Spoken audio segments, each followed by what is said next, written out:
Today, Jets owner Christopher Johnson announced that there will be no coaching changes made after the season. Of course, a lot of fans wanted Adam Gase fired, especially like after the Patriots game, after the Jaguars game, after the Dolphins game especially. They come out and beat the Giants this past week, which is definitely great to get the monkey off his back. But also, I don't know how to feel about this. I mean, Jets fans definitely are probably not happy about this, but it's the most likely outcome. I'll get into why. So, if you look at the Jets' record, it's 2-7, definitely not good. But at the same time, you have to realize that some of that was with Luke Falk, and then of course the one quarter or one half, whatever it was, of Trevor Siemian.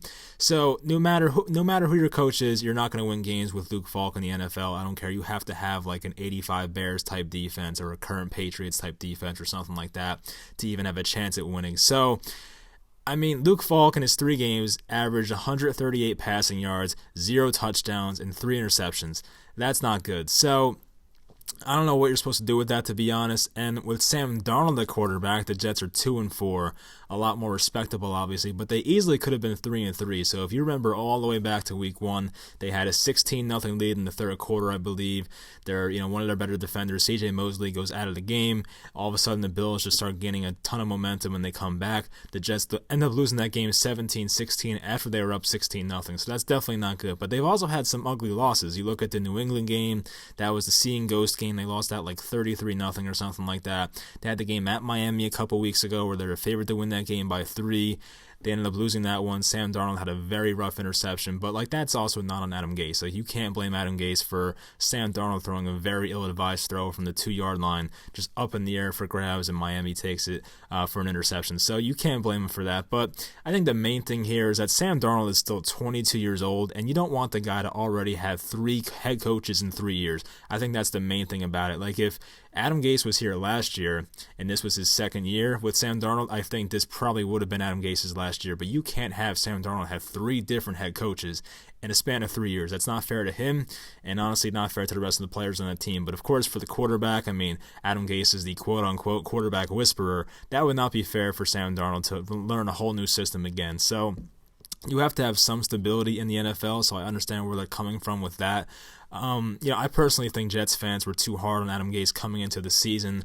I understand why. I mean, the guy is not a proven winner. It's easy to look at people's records and say, oh, that guy sucks or whatever, you know what I mean? But when you don't have the players, it's hard to do it. The guy in Miami had Matt Moore, Ryan Tannehill, Jay Cutler as his quarterbacks. It's hard to win with those type of players. And he even brought them to the playoffs one year. I think Adam Gase's last season in Miami, which was last year, I think he went 7-9. So, that's respectable. It's not terrible. But obviously the Jets right now are not on pace for 7-9, but they have an easier schedule, and I'll get into that later. But I'm happy that he's getting a second chance. I want to see Gase come back here with a better roster. I'm still not sold that the guy's a good head coach, but at the same time, you need a roster. I mean, look, if people wanted to judge Kyle Shanahan last year, who had like a 4-12 record, and you can call him a shitty coach, but then all of a sudden he gets all these players, and now the Niners are like 8-1. So, I mean, a lot of it has to do with talent. I mean, I'm not, as I said, not sold on Adam Gase completely, but at the same time, you have to give the guy a chance with a fair roster. So, hopefully the Jets find a way to win some games at the end here. As I said, they have an easier schedule.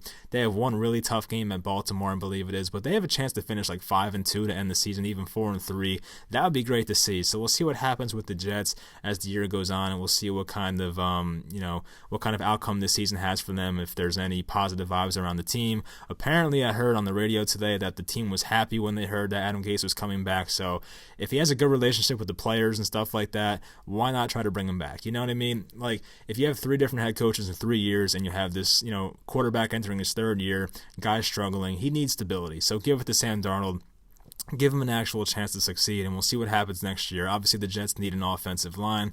They need a bit more of a pass rush, maybe a couple cornerbacks as well. So maybe even an outside weapon. I know Jamison Crowder's been a nice pickup, but Robbie Anderson's been quiet for them. Chris Herndon hasn't really saw the field much this year, which sucks. But they need some more, pieces on that team. Obviously, it's tough to win with a roster like that. So, look, I overestimated the Jets. I thought they'd be an 8-8 team this year. I did not think Sam Darnold was going to get mono, but at the same time, I thought they'd be a little bit better than they are right now. But maybe they find a way to get 6-7 wins this year, make this a somewhat respectable year. So we'll see what happens with the Jets.